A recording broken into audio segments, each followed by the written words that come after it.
I want to look at, it's also very unusual tactics. There is some preparation, some not, and you will see how sometimes the position that looks very sharp and looks like one side attacking, it all can change with one move, and attacker will become attacked and hunter will become hunted, like in the matter of move or two. Now this is very interesting tactics, very unexpected shots. Well, it's not, some of them thematic, just like they were in the last game, and some of them are not. This is also my game. This game was against another American grandmaster, very well-known, Walter Brown. It was played in New York International Tournament, where towards the end we both were kind of competing for lead in a tournament, and this game was game like when neither one of us wanted a draw. So I went g3, c5, bishop g2, g6, knight f3, bishop g7, c3. Now I tried to play little unorthodox type of position to kind of mix it up to have because I needed to win this game. So c3, knight c6, d4, c takes d, and d5. Now we have symmetrical position, very well known in theory. e6 in this position, white castled, knight e7, bishop f4, castling, queen d2, and knight f5. Now that's the white move, and after this move, game becomes very sharp. And here is why. Black is attacking d4 pawn, white plays e3, and now black plays f6. That's the end of white play. Now black is threatening g5 to capture, to trap white's bishop. On f6, natural reaction is h4, and here comes h6. Now g5 threat is reinstated. I played g4, and now knight d6. Now, you see that black has all these pawns advanced one square, and there may be a weakness somewhere. At the same time, white's king is a little bit exposed with the pawns on h4 and g4. And after knight d6, I played g5 here, and this is positionally good move. The reason why, if black plays h takes g, and f5, they give up the weak square on e5, maybe potentially weak square on e5. So after g5, black played knight e4, and here is when tactics start. Knight takes e4, d takes e, and here I played g takes h. Now, black played e takes f. Question: why can't black simply play bishop h8? Because then when white's knight will go to e1, which is a bad square, or another bad square, h2, then black is going to play f5 and have a very good position. White does not want to put knight on a squares like h2 or e1. Well, on bishop h8, there is a tactical shot that was never executed because black never played bishop h8. The tactical shot is queen c2. Now you see that white, that's a winning move. Black cannot take white's knight because queen takes g6 will result in a mate, checkmate. But then the only thing they can do is go f5, and after f5, white puts the knight on g5, getting absolutely winning position. So for this reason, black played e takes f, white played h takes g, king takes g7, bishop takes f3. Now white has an extra pawn, but after e5, situation changes. e5, bishop g3, e takes d, and here, well, if I take e takes d, then black can simply play knight takes d4 or queen takes d4, and black is okay. Well, the move was played was rook f2 d1, knight e5, bishop g2, and black played, you see that black cannot take on e3 because queen takes d8, but black played bishop g4, and white, I played here e takes d. Now this is very interesting position. This is a positional sacrifice and very intuitively good move. In this position, after long calculations, and the black played knight f3 check. Now black did not play bishop takes d1 because I would have played rook takes d1. Now black has an exchange for a pawn. But knight must go to c6, otherwise on knight f7, simply bishop takes b7, getting exchange back and having two extra pawns. And after knight c6, d5, and on knight e5, d6. Now you can tell that black's position is very, very bad here.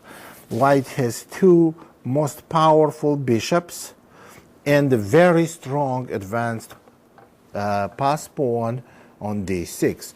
This would have been absolutely unacceptable position for black, and that's why black played knight f3 check, bishop takes f3, bishop takes f3, and rook d to c1. Now white tries to play rook c7 check. Let's talk about this position and let's try to evaluate this position. In this position, extra pawn by white absolutely has nothing to do with the evaluation. So what is important that we have opposite color bishops. And when opposite color bishops is easier to conduct attack on your opponent's king.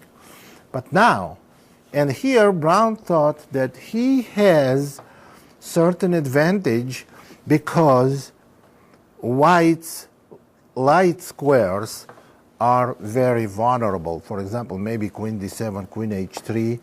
But right now the rooks on c7 is a threat. And you see how it quickly changed. Now this becomes very tactical from here, and it's interesting how attack went from here on. Rook f7, all black needs to do to play queen d5 or bishop d5, queen d5, and maybe bishop h1. But from now on, everything went real bad for black. Queen d3, attacking the bishop. And now we can say that queen d5 is not that great of a move because white has rook c5. So black played simply bishop d5, putting bishop on a very active position and dominating central position, bishop d5. But here, it's hard to imagine that white has very strong attack, and they do. Move was h5, forcing g takes h, and now king h2. Now we see that the other king, after rook g1, black's king also will be attacked. King h2, queen e8. Now black wants to play queen e4 and somehow resolve the tension. Now if I play rook g1, black can still play queen a4 because discover check will not do anything good for white. So what happened? After queen e8, I did play rook e1 first to stop queen e4, and after rook e7, now rook g1. Now rook g1 is a threatening bishop d6 check and take the rook. And black played here bishop e4, attacking white's queen. So where white wants their queen? White wants the queen on g file. So bishop d6 check, king h7, and queen to g3. Now black has to move the rook. Rook to d7. Now we go rook a to e1. And you see that there is a threat of f3 move, and only way black can save the bishop on e4 is by playing queen to e6. And now if white moves the bishop, then black can play maybe queen to f5. But here comes the unexpected shot. After queen e6, you see, we cannot play rook takes e4 because queen is going to take on e4, and black has all three squares g6, g7, and g8 protected by their pieces. So the move is bishop to b8. Now white disconnects black's a8 rook and creates the threat of rook takes e4, queen takes e4, queen g8 check, on king h6, queen h8 check, and on rook h7, queen takes f6 with a checkmate. So white has a very serious and a concrete threat after bishop to b8. And after bishop b8, black goes queen e8 back. Now they protect the g8 square. And then rook takes e4, queen takes b8. You see, white wants to play queen g6 check and queen h8 with a mate next move. But queen g6 check is illegal move. We saw it from the last game. There is a pin. White's king is exposed. So the move is rook to e5. Now this is a thematic move. This is thematic move, simple blocking the diagonal. Now if the bishop b8 was an orthodox move and very interesting tactical threat, rook e5 is very thematic and not difficult at all. Actually, most of the combinations, they are the cute combinations and effective combinations. They are easy to find. This is not difficult move at all. And when with the threat is rook takes h5, checkmate, and also queen g6 with a checkmate. So here black played f takes e and got mated quickly after queen g6, king h8, queen h6, rook h7, and queen f6, rook g7, queen takes g7 with a checkmate. Now this is very interesting game.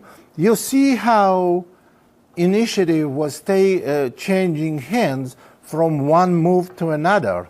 First white won a pawn, black got pressure on light squares, then white sacrificed exchange which black did not accept, and then black had dominated bishop on d5, and all of a sudden white was first opening the g file and conducting very strong mating threat. There were exchange of some interesting tactical shots. The last shot of rook e5 is very thematic and not difficult. Once you see a lot of those, you will be executing them left and right, and you will have no difficulties at all doing it.